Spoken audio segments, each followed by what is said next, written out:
देखिए, कल 8 साल पूरे हो रहे हैं। माननीय मुख्यमंत्री योगी आदित्यनाथ जी के।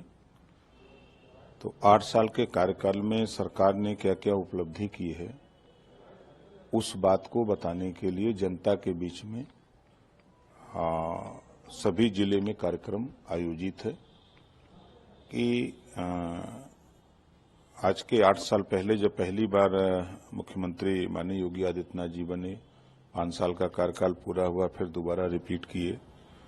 तो जैसे कि पहला काम तो प्रदेश में पिछली सरकारों की जो दंगे होते थे उस पर विराम लगा दिया। सपा के गवर्नमेंट में, बसपा गवर्नमेंट, कांग्रेस में दंगे होते थे, कर्फ्यू लगते थे, उस पर विराम लगा दिया, पहली चीज।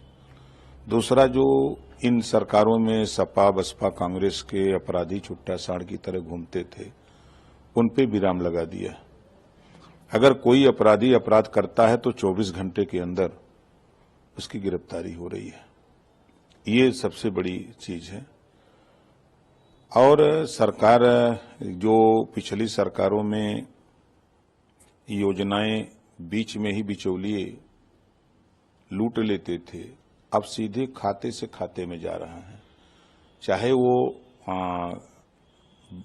पेंशन का सवाल हो, चाहे दिव्यांग पेंशन हो, चाहे किसान पेंशन हो, चाहे वृद्धा पेंशन हो, चाहे कोई किसी तरह का पेंशन हो, सारे पैसे सीधे सरकार के खाते से लाभार्थी के खाते तक।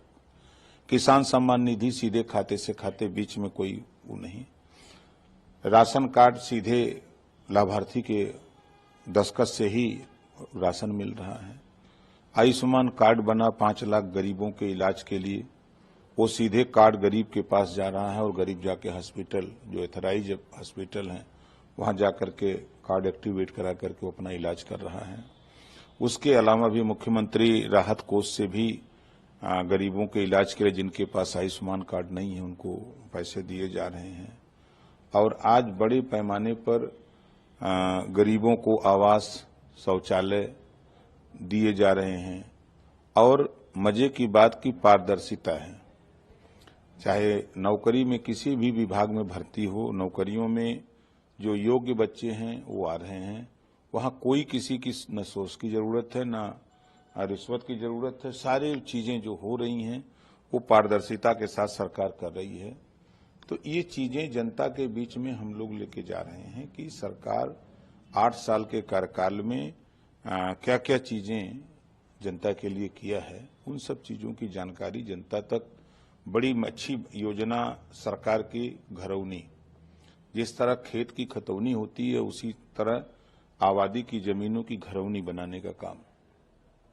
अब घरौनी में एक ही आबादी का नंबर 1 या 2 होता था, 500, 400, 300 परिवार उसमें बसते थे, तो ज्यादा विवाद वहीं होते थे आबादी के लेकर के। तो ऐसी परिस्थिति में जो सर्वे ऑफ इंडिया के सहयोग से सर्वे करके सबके अलग नंबर कर दिए गए और सबकी नंबरिंग हो रही है, ताकि जो बड़े पैमाने पर थाने पर गरीब जाता था, तहसील में दौड़ता था, अदालत में जाके मुकदमे लड़ते थे, उसमें बड़े पैमाने पर कमी आएगी।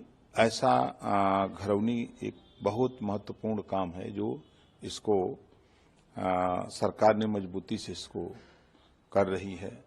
तो हमेशा प्रयास है कि गरीब, कमजोर, मजलूम, उनको ज्यादा से ज्यादा सरकार की योजनाओं का लाभ मिले, वो खुशहाल रहें। और शिक्षा के प्रति पिछली सरकारों की तुलना में अगर आप देखेंगे तो प्राथमिक विद्यालयों में काफी सुधार बड़े पैमाने पर हुआ है। और सरकार का प्रयास है कि हर घर में शिक्षा हो, रोजगार हो, नौकरी हो, ताकि गरीब, कमजोर विकास की मुख्य धारा में जुटे। लगातार जो है ये कह रही है कि जो है बीजेपी सरकार में, यूपी सरकार में भ्रष्टाचार है, कानून व्यवस्था खराब है। देखिए, अगर विपक्ष के लोग बोल रहे हैं तो कांग्रेस में बोफोर्स घोटाला हुआ था, वो भ्रष्टाचार नहीं था। अगर समाजवादी पार्टी के लोग कह रहे हैं तो गोमती रिवर फ्रंट लखनऊ से अगर शुरू करें, खनन घोटाला नहीं हुआ है, सीबीआई जांच नहीं हो रही है। तो अब आरोप लगाना उन लोगों का काम है। क्योंकि भ्रष्टाचार को रोकने का जो प्रयास हो रहा है सरकार का, और हम नहीं कहते कि पूरा 100% रुका है, लेकिन बड़े पैमाने पर भ्रष्टाचार पे रोक लगाने के लिए सरकार प्रयासरत है और कर भी रही है। कितने अधिकारी जो जांच में पकड़े जा रहे हैं। अभी हमारे ही विभाग के मथुरा के देखिए डीपीआरओ, उसको जेल हो गया। अभी एक आईएएस के खिलाफ जो है देख ही रहे हैं।